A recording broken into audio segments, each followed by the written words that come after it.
Good morning friends. আজকের ব্রেকফাস্টের table দেখো। আজকে রয়েছে চা তো আছেই, তার সাথে রয়েছে মুড়ি মাখা, টমেটো, গাজর, পেঁয়াজ আর মুখরোচক কলকাতার যে চানাচুর সেটা দিয়ে আজকে মেখেছি মুড়িটা। আর আগের দিন সন্ধেবেলা দেখো কেক বানিয়েছিলাম, এই যে সিম্পল কেক, ফ্রুট কেক যেটা এরম বানিয়েছি, মাইক্রোওভেনে কিন্তু বানাইনি। গুড মর্নিং ফ্রেন্ডস, আজ হচ্ছে মঙ্গলবার আর এখন বাজে সকাল এই 11:15 মতন বাজে। একটু দেরি হয়ে গেল কারণ আজকে সকাল সকাল সমস্ত কাজ হয়ে গেছে, স্নান হয়ে গেছে, পুজো হয়ে গেছে, তো সমস্ত কাজ সেরে তারপর বসলাম চা নিয়ে। একটু বেলা হবে, রান্নাটাও একটু বেলা করেই করব, খেতে খেতে তো আমাদের 3টে, 3:30, 4টে বেজেই যায়। আর এই দেখো আগের দিন কেক বানিয়েছি, কেকটা কিন্তু মাইক্রোওভেনে বানাইনি, আমি গ্যাসেও বানাইনি, ইন্ডাকশানে বানিয়েছি। সিম্পল যেরকম গ্যাসে বানায়, কড়াই দিয়ে তার মধ্যে রেখে, স্ট্যান্ড রেখে, আমিও সেরকমভাবেই বানিয়েছি, কিন্তু ইন্ডাকশানের উপর বানিয়েছি। একদম লো টেম্পারেচার করে দিয়েছি আর কড়াইয়ের মধ্যে সল্ট রেখে দিয়েছি, সল্টের উপর তারপর কেকের এই বাটিটা বসিয়ে কেকটা করেছি। ভাবলাম মাইক্রোওভেন আর করবো না, মাইক্রোওভেনে অন্যরকমভাবে কারেন্টটা খুব বেশি পড়ে, কিন্তু ইন্ডাকশানে কারেন্ট খুব কম পড়ে, তো ওর জন্য ইন্ডাকশানের উপরই দিয়ে দিয়েছিলাম। আজকে তাই কেক খাওয়া হবে, চা, কেক, মুড়ি, ব্যাস। আর বাইরের কেকগুলো না মানে একদম ভরসা পাই না আর খেতে, কারণ বাইরের কেকগুলোর মধ্যে তোমার পাম তেল থাকে, বাজে বাজে এমনি ভেজিটেবল কি তেল তেল থাকে কে জানে। আমি ঘরের একদম কোল্ড প্রেস অয়েল, সূর্যমুখীর যে, সেই তেল দিয়েছি আর বাটার দিয়েছি। এই ঢাকনিটার উপরে নিয়ে নিয়েছি। সিম্পল বানিয়েছি, অত ভালো হয়নি জানো, মিষ্টিটা খুব কম দিয়েছি,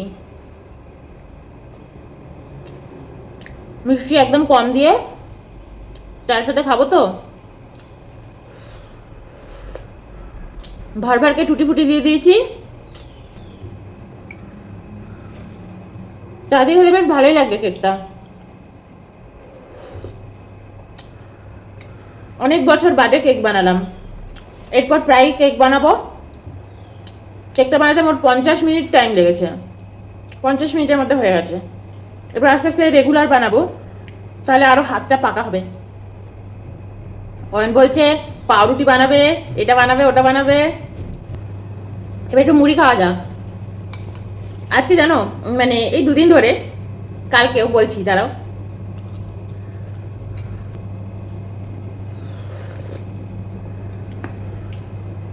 এই দুদিন ধরে, দুদিন বলে না বেশ কিছুদিন ধরেই অয়ন আর আমার প্ল্যান হচ্ছে যে এই দেখো চারদিকে যুদ্ধ টুদ্ধ লেগে গেছে, যে বা চারদিকে যে এত রকম সমস্যা বা এত কিছু হয়, আমরা যারা বাইরে থাকি না, একা একা থাকি, খুব ইনসিকিওর লাগে, যেন মনে হয় নিজের জায়গায় থাকলে, যেরকমই জায়গা হোক সেই জায়গায় থাকলে মানে অনেকটা নিশ্চিন্ত লাগে। আর যত বয়স বাড়ছে না, আমাদের আস্তে আস্তে নিজেদের রুটে ফেরার খুব ইচ্ছে করে। আর আমরা সাধারণত একটু অন্যরকম, তোমরা দেখতেই পাও। বরাবরই কিন্তু যখন আমি প্রথম ছোটোবেলায় পন্ডিচেরিতে বিয়ে করে গেছি, আমার সব বোনেরা মানে মাস্ততো পিস্ততে যে বোনেরা, তারাও কিন্তু আমাকে বলেছে যে তোরা পন্ডিচেরি কেন চুজ করলি, নারকোলটা দিলে ভালো হতো, নারকোল দিতে ভুলে গেছি। তোরা পন্ডিচেরি কেন চুজ করলি, কারণ সেই সময় অয়ন কিন্তু দিল্লিতেও চাকরি পেয়ে গিয়েছিল, তো তোরা দিল্লিটাই বেছে নিতে পারতিস।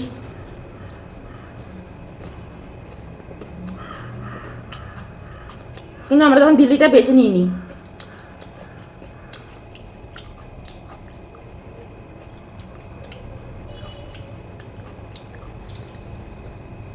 আমরা পন্ডিচেরিটাই বেছে নিয়েছিলাম, কারণ ওখানে নিরিবিলি, তো ওখানে না সেই সময় আমার বোনেরা বা অন্যরা না খুব প্যাক দিত। তোরা সব বয়স্কদের জায়গায় যাচ্ছিস, ওখানে তো সব বয়স্করা যায়, বয়স্করা থাকে পন্ডিচেরিতে। সত্যি বলছি, পন্ডিচেরিতে আমাদের এত ভালো লেগেছিল, আমরা মাত্র 1.5 বছরের মতন ছিলাম পন্ডিতে, এবং সমুদ্রের ধারে। ওই জায়গাটা আমাদের জন্য বেস্ট ছিল, বেস্ট। কিন্তু তা সত্ত্বেও আমরা যেহেতু বাঙালি, মানে জীবনের লাস্টের টাইমটা, আমরা এর পরের জীবনটা আমরা কলকাতাতেই ফিরতে চাই। এটা আমরা নিজেদের মধ্যে কথা বলি। তো আজকে সকালবেলা উঠে জানো তো আমি জানতে পেরেছি যে অরিজিৎ সিং নাকি আর গান গাইবেন না, মানে সিনেমার হয়ে আর গান গাইবেন না। গাইতেও পারেন ভবিষ্যতে, সবার তো ডিসিশন চেঞ্জও হয় অনেক সময়। কিন্তু এই জিনিসটা আমার মধ্যেও কিন্তু খুব প্রভাব ফেলেছে, যে দেখো সবাই কিন্তু টাকার পিছনে দৌড়োয় না, বা সবাই কিন্তু জীবনে কি বলবো নাম যশ সেগুলোর পিছনে দৌড়োয় না। না, সেটা সবচেয়ে বড় উদাহরণই কিন্তু আমাদের অরিজিৎ সিং। ওনাকে আমি যত দেখি তত বুঝতে পারি, মাত্র ভাবো 2013 সাল থেকে আজ অবধি উনি 26 সাল অবধি উনি প্লেব্যাক সিঙ্গার মানে সিঙ্গিং করেছেন উনি। হয়তো এরপর অন্য গান গাইবেন, উনি নিজে ক্যাসেট ট্যাসেট বার করবেন, কিন্তু প্লেব্যাক সিঙ্গার হিসাবে আর উনি ইয়ে করবেন না, কাজ করবেন না উনি বলেছেন। তো এটা শুনে বেশ একদিকে যেমন ভালো লাগলো, আরেকদিকে মনে হলো যে সিনেমাতে আর ওনার গান যদি আর না শুনতে পাই, ওনার যদি ডিসিশনটা চেঞ্জ না করে। তো এইগুলো বলতে বলতেই আমরা আবার আমাদের নিজেদের টপিক্সে চলে এসেছি, যে আমাদেরও একটা সময় না মানে এখন আমরা বলি যে আমাদের যদি অনেক টাকা পয়সা থাকতো, কাজবাজ করতে হতো না, মানে কোনো অফিসের এই কাজবাজ করতে হতো না, তাহলে খুব ভালো হতো। তোমরা হয়তো এখন অনেকে বলবে যে চাকরি বাকরি না করা, কাজ না করা কি খুব ভালো কথা? দাঁড়াও, স্লাইডারটা একটু খুলে দিলাম, এখানেই না ভুরভুর ভুরভুর করে হাওয়া আসবে। তো সেটা কি খুব ভালো কথা? সেটা বড় কথা নয়, যে চাকরি বাকরি ছেড়ে দেওয়াটা হচ্ছে মেন। কাজ তো কাজ থাকবেই, অনেক কাজ থাকবে। আমি আজকে তোমাদেরকে এই নিয়ে একটু গল্প করব, কারণ আজকে বা এই দুদিন ধরে আমাদের মধ্যেও এই নিয়ে খুব গল্প চলছে। যেমন ধরো আমাদের ওখানে, মানে আমরা পানিহাটি থেকে তো এসছি, আমাদের ওখানে কিন্তু আমরা ছোটোবেলা থেকে অনেক নামি নামি লোকেদের দেখেছি পাড়ায়, যাদের নাম হয়তো বাইরে অত ছড়ায়নি, তারা জীবনে কখনো নাম ছড়ানোর জন্য এমন কোনো কাজ করেননি, কিন্তু আমাদের পাড়ায় বলো, আমাদের পানিহাটিতে বলো, তাদের অনেক নাম। আমি তো এক্ষুনি নাম বলি, অনেকেই তাদের চিনতে পারবেন, কিন্তু আমি কারোর নাম নেবই না। আমাদের ওখানে একজন, আমাদের যে আঁকার মাস্টারমশাই ছিল নীলু জেঠু, উনি এত বড় মাপের একজন আঁকার ওনার আঁকা আমাদের রয়েছে না, হাইকোর্টে রয়েছে, ওনার নিজের হাতে আঁকা আমাদের হাইকোর্টে মানে টানানো রয়েছে, ঠিক আছে? তো এরা সব এত বড় বড় মাপের লোক। আমি তোমাকে বলছি, এরা কিন্তু চাকরি বাকরি কোনোদিনও করেনি। এদের চাকরিগত মানে চাকরি যদি এনারা করতেন, এদের প্রচুর যোগ্যতা।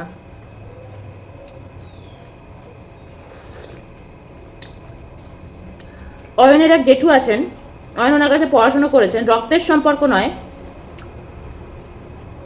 ওনাকে আমাদের পানিহাটিতে এক নামে সবাই চেনেন, আর ওনাকে ভীষণ সম্মান করেন।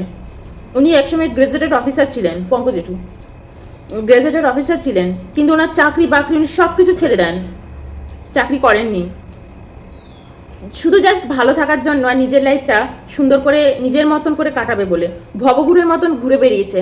কিন্তু কোনোদিনও ওনার মুখে এতটুকু বিষণ্ণতার ছাপ আমরা কোনোদিনও খুঁজে পাইনি। আজ আমরা চাকরি করে এত টাকা রোজগার করে কোথায় ইনভেস্ট করব, কোথায় কি কিনবো, কোথায় না করব, এত কিছু করার পরেও আমাদের চোখ মুখের মধ্যে বয়সের ছাপ পড়ে গেছে। আমরা একটু হ্যাপি নই। রাত্রে ঘুমোই, সকালে উঠে ভাবি ওই এক গরুর মতন কাজ, অফিসে যাও ওই এক কাজ, দেখবে জীবনে কোনো কিছু শেখার নেই, জানার নেই, কিচ্ছু নেই, ওই এক চাকরি এক কাজ। বিশেষ করে অয়নের আর আমার তো ঘরের কাজ, ঘরের জীবন, কাজ করতে করতেই আমি যে অন্যদিকে আরও 4টে দিকে আমি মাথা দেব বা কোনো কিছু নিয়ে ভাববো, সেই সময়টুকু পেয়ে উঠি না। আর রাস্তায় রাস্তায় ঘোরা, শপিং মলে মলে ঘোরা, আমার দ্বারা একদমই সম্ভব না, আমি পছন্দ করি না। আমার শপিং মলে গেলে দম বন্ধ লাগে ওই পরিবেশেই। তো এগুলো যখন আমরা দেখি না, বা এরকমভাবে যখন লাইফটা কাটাই, একটা সময় মনে হয় দেখতে দেখতে কতগুলো বছর কাটিয়ে দিলাম। হ্যাঁ, আমরা সেই 17-18 বছর হয়ে গেল আমাদের বিবাহিত জীবন। সেই 2008 সালে আমরা বিয়ে করেছিলাম, ডিসেম্বর মাসে 6 তারিখ আমাদের বিয়ে হয়েছিল। 2026, তাই না? যুদ্ধ সব লেগে গেল, এত কিছু ঘটছে, জীবনটা যেন মানে কোথায় যে কেটে গেল কে জানে। এই কাজ, এই শুধু ঘোরা, নামকা বাস্তা ঘোরা, লোকের দেখা দেখি ঘুরে ঘুরে বেড়ানো, মানে কোনো কিছু না। কোথাও ঘুরতে গেলে এই ফটো তোলা, ভিডিও তোলা, এগুলো কিন্তু আমরাও করি, আমরাও তো এগুলো করি, স্মৃতি রাখবো। কিন্তু এনজয় করা বা কোনো কিছুকে আনন্দ করা, সে উপভোগ করা, সেই জিনিসটাই নেই। ঘোরার জন্য ঘোরা। একসময় তো আমার মনে হয় আমি ঘরে থেকেও খুব সুখে আছি, ঘরে থেকেও খুব শান্তি আছি, আমার কোথাও যেতে হবে না। এই ট্রাফিক, যেখানে একটা জায়গায় তুমি সুন্দর পাহাড়ে চলে যাও, দেখবে সব নোংরা আবর্জনা করে রেখে দিয়েছে, প্লাস্টিক, এটা ওটা, বোতল, সব নোংরা করে ফেলে রেখেছে। এক সময় মনে হয় কি কখনো আর পাহাড়ে আসবো না, কখনো আর কোথাও ঘুরতে আসবো না, সমুদ্রে আসবো না। যত আমরা আসবো তত আমাদের প্রকৃতি ধ্বংস হবে, তত আমাদের প্রকৃতি নষ্ট হবে আমাদের জন্য। দরকার নেই, আমার জীবনে কিচ্ছু দরকার নেই, আমাদের প্রকৃতি যেন একদম সুন্দর হয়ে ফ্রেশ হয়ে বাঁচে, তাই না? যেখানে যাব গান্দা করে ছেড়ে দেবো সেই জায়গাকে, তার থেকে মনে হয় দরকারই নেই কোথাও গিয়ে গান্দা করার। ঘরে বসে থাকি, ঘরে ভালো আছি। আর প্রকৃতিকেও প্রকৃতির মতো নিঃশ্বাস নিতে দাও। আমরা যেখানে যাব প্রকৃতি ধ্বংস করে বেড়াবো, নষ্ট করে বেড়াবো, সব কিছু আমাদের চাই, তাই না? আমরা যারা কৈলাসে ঘুরতে যাই সেখানে গিয়েও বলি আমাদের একটা 5 স্টার হোটেল চাই, এখানে কিচ্ছু নেই। কৈলাসে আমরা শিবের ওখানে গিয়েও তাই বলি। তো যাই হোক, ছাড়ো, ও তো অন্য কথা, অন্য বিষয়ে চলে যাচ্ছি। যেটা আমি বলতে চাইছি, আমরা ছোটোবেলা থেকে এদেরকেও দেখেছি, এত বড় মাপের এরা মানুষ, যখন তখন এরা চাকরি ছেড়ে দিয়েছে, ভবঘুরের মতনই জীবন কাটিয়েছে, ডাল ভাতই এরা খেয়েছে। এমন না যে এরা খুব বিলাসিতায় জীবন কাটিয়েছে। তাও তো নীলু জেঠুর বাবা মা অনেক পয়সা করে ছেড়ে রেখে গেছে নীলু জেঠুর জন্য। উনি সারা জীবন পাড়ায় সব ছেলে মেয়েদের আঁকা শিখিয়ে বেরিয়েছে। আর আমাদের পানিহাটি ক্লাব রয়েছে, ওখানেও কিন্তু পিটি হতো, স্পোর্টস হতো, ওইগুলোর মধ্যে উনি ইনভলভ থাকতেন। অয়নের জেঠু ওর মধ্যে ইনভলভ থাকতেন। তো ওনারা সারা জীবন কিন্তু এই নিয়েই বেঁচেছেন। কার কোথায় সমস্যা আছে শুধু দেখে সেগুলোকে ঠিক করেছে। কার কোথায় সমস্যা আছে, কে খেতে পারছে না, কে পড়তে পারছে না, কার বই নেই, এসব দেখে দেখে আর দিল। তোমরা অয়নের গলা শুনতে পাবে না, খুব আস্তে আস্তে কথা বলে। অয়ন বলছে যে সারা জীবন ওনারা পাড়ার মধ্যে যারা ধরো দুস্থ গরিব, কে পড়াশুনো শিখতে পারছে না, কোন বাচ্চা, তাকে বই কিনে দেওয়া, তাকে ডেকে ডেকে ক্লাবে নিয়ে আসা।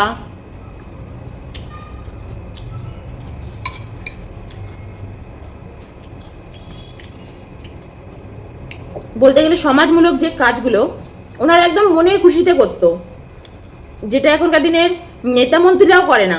শুধু পয়সার জন্য আসে, পয়সা নেয়, গরিব লোকেরা মরলো বাঁচলো তারা ফিরেও তাকায় না, তাই না? গরিব মানুষদের জন্য বাড়ি ঘরের টাকা দেওয়া হচ্ছে, তারা কাজও ঠিক করে করে না।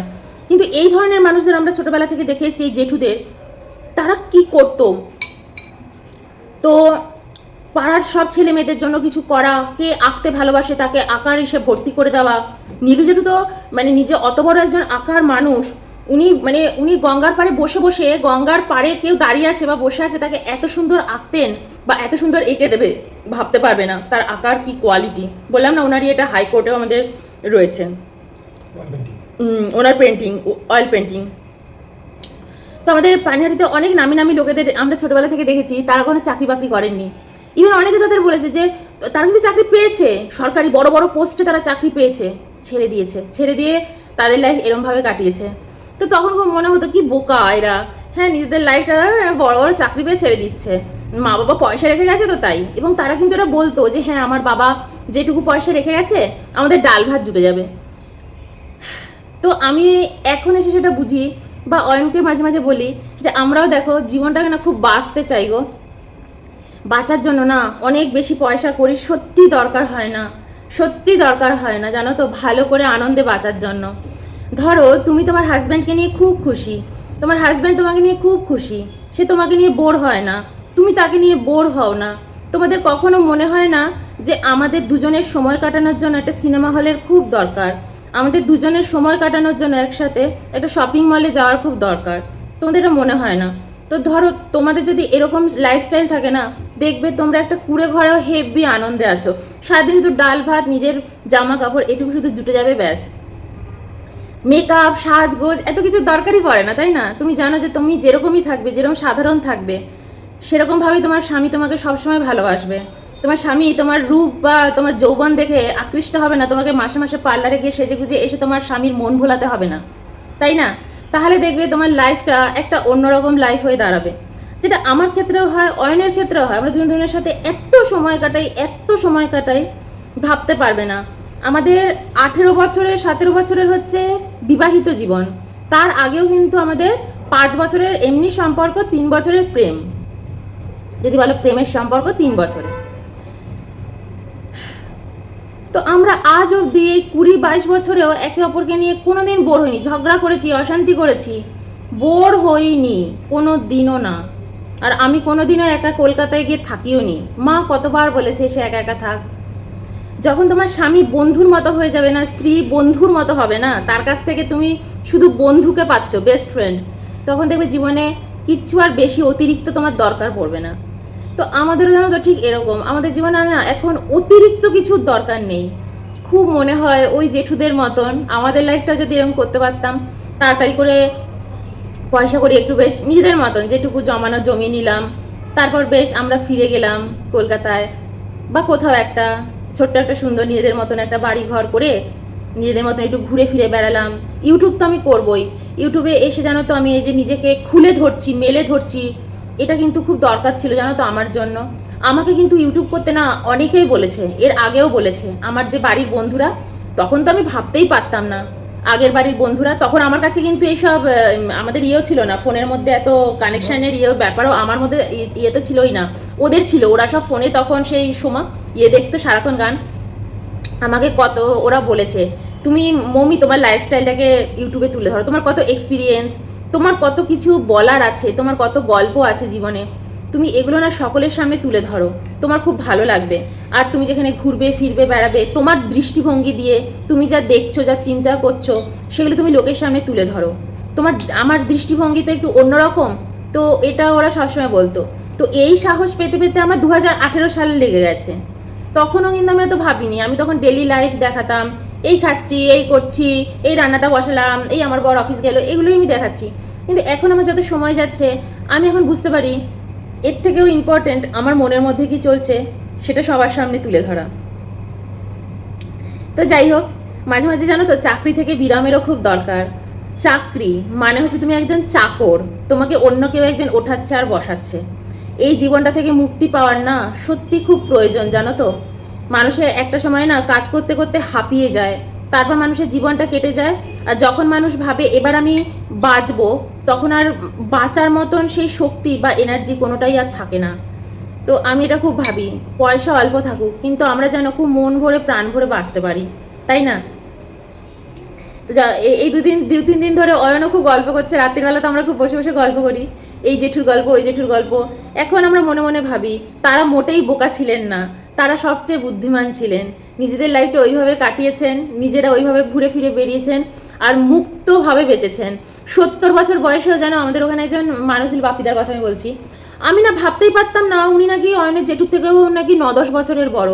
দেখলে মনে হবে কি 60 বছর, বা দেখলেই মনে হচ্ছে 50-55 বছর। শুনছি উনি নাকি 70-72 বছর বয়স।